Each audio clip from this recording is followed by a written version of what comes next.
Россия империя зла. Империя зла как была, есть и остается. Хищность свою, алчность, беспощадность, бездуховность, безнравственность продемонстрировала на Чечне. 250 тысяч войск вооружений. 5600 единиц только бронетехники на территорию.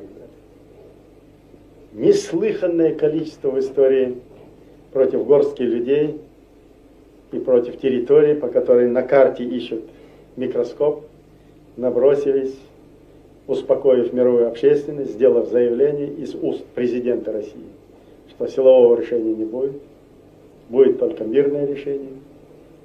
И когда под Новый год смешали песок, землю, небо, кровь и мясо человеческое, смешали и сделали месиво кровавое. И от этой политики не собирается отходить. Не собирается отходить. Вот что такое Россия. Если мир, заявляю ответственно, всем миром не остановит эту чуму,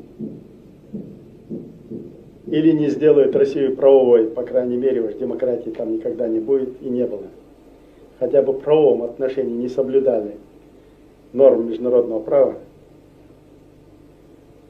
миру подлежит тяжелейшие потрясения.